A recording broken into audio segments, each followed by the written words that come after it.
सी programming tutorial में आप सबका स्वागत है।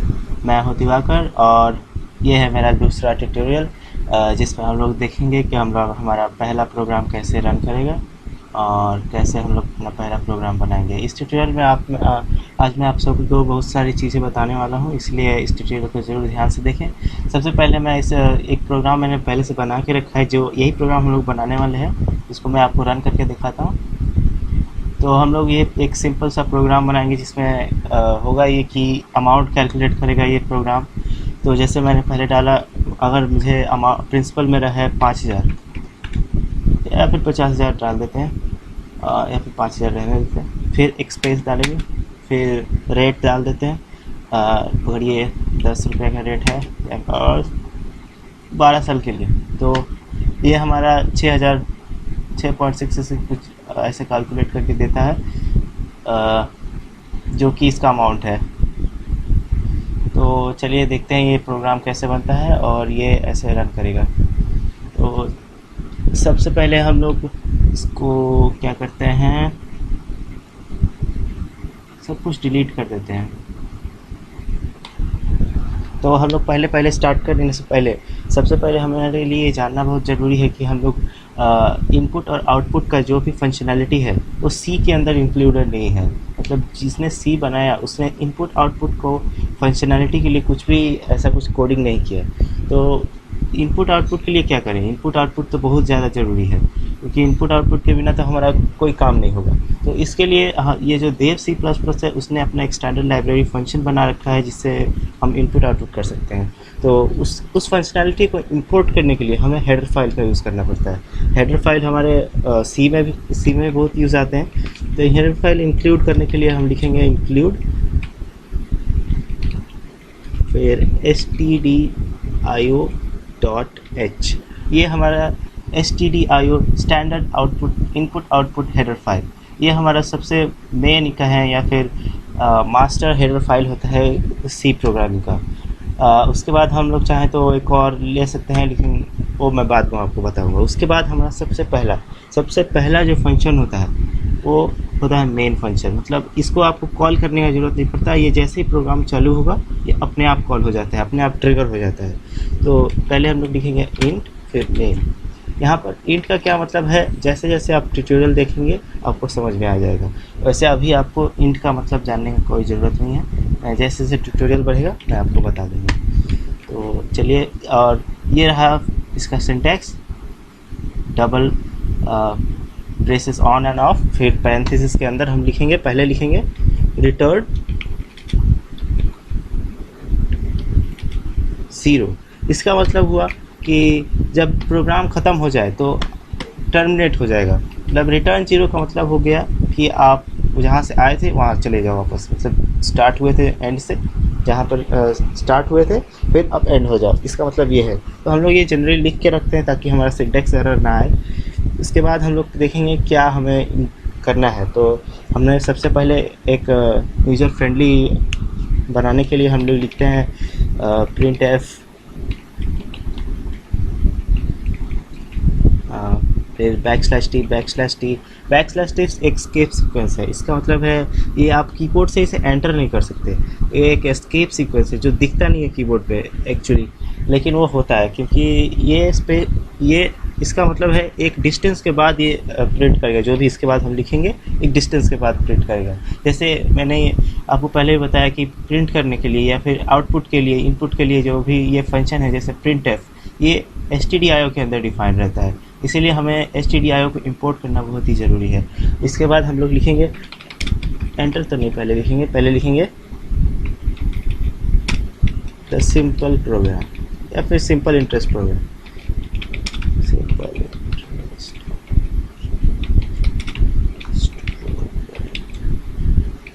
ओके। फिर हम लोग स्पेस मार के फिर लिखेंगे printf, फिर से हम \n लिखेंगे। \n का ये भी एक स्केप सीक्वेंस है। स्केप सीक्वेंस में और भी डिटेल में बताऊंगा जैसे जैसे आपको ट्यूटोरियल पढ़ते जाएगा, लेकिन स्केप सीक्वेंस का मतलब जान के रखिए कि इसका मतलब है नेक्स्ट लाइन, हमें इसके बाद नेक्स्ट लाइन में आना है, इसीलिए हम ये लिखेंगे \n। इसके बाद लिखेंगे हम enter the principal, principal comma rate and time, उसके बाद एक कोलोन देके ब्लॉक्स ऑफ क्लोज। तो ये रहा सिंटैक्स। पहले printf लिखेंगे, फिर ब्रेसेस ओपन, फिर इसके अंदर डबल कोट्स, सिंगल कोट्स और विथआउट कोट्स। इसका भी एक अलग ही मीनिंग होता है, वो जो कि मैं आपको बाद बताऊंगा। अभी आप इस सिंटैक्स जान के रखिए। कुछ हम लोग प्रोग्राम बना लेने के बाद जैसे जैसे आप फेमिलियर हो जाएंगे सी से, मैं ये सब भी चीज़ें बता दूंगा।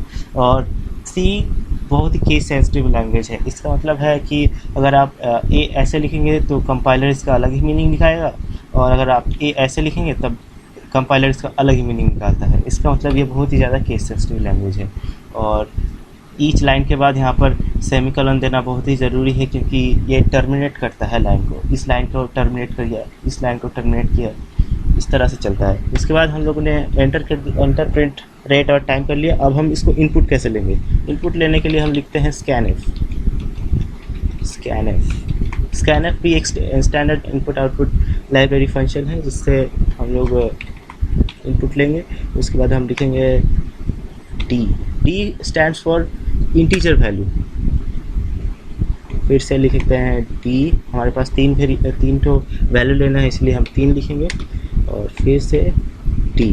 ठीक है, तो अब हम देख रहे हैं कि यहाँ पर हमें वेरिएबल्स का ज़रूरत है, मतलब ऐसे मेमोरीज की ज़रूरत है, जहाँ पर हम लोग ये तीनों जो वैल्यू है जिसको हम लोग स्टोर कर सकते हैं। मतलब हमें प्रोग्राम तो हमारा मेमोरी में चल रहा है, इसका मतलब मेमोरी से मतलब है मेरा रैम में चल रहा है। तो हमें रैम का कुछ पार्ट हमें एलोकेट करना पड़ेगा, प्रिंसिपल के लिए, रेट के लिए और टाइम के लिए। इसको एलोकेट करने के लिए जिसे कहते हैं डिक्लेरेशन ऑफ वेरिएबल, उसे हम सबसे टॉप में जनरली करते हैं, जिसका अलग अलग डेटा टाइप्स है। हम लोग पहला ये दोनों इंटीजर लेंगे और उसके बाद एक फ्लोट लेंगे। ठीक है, तो पहले लिखेंगे इंट, फिर P stand for principal, R stand for rate and T stand for time. ठीक है, तो इंटीजर जो है वो उसका इंटीजर मतलब एक ये डेटा टाइप है, इसका ये डिफाइन कर रहा है कि ये तीनों के तीनों इंटीजर डेटा टाइप्स में है। मतलब ये तीनों के तीनों इंटीजर वैल्यू ही सिर्फ स्टोर करेंगे, पॉइंट वैल्यू या फिर कैरेक्टर वैल्यू स्टोर नहीं करेंगे। उसके बाद हम लोग एक फ्लोट वैल्यू भी ले लेते हैं, एम्प्टी लिख लेते हैं, जो हमारा अमाउंट कैलकुलेट होगा उसको हम लोग इसमें स्टोर करा देंगे, या फिर इस मेमोरी में हम लोग स्टोर कराएंगे। इन दोनों का अलग अलग साइज़ होता है एक्चुअली में, जो मैं बाद में आप लोगों को बताऊँगा।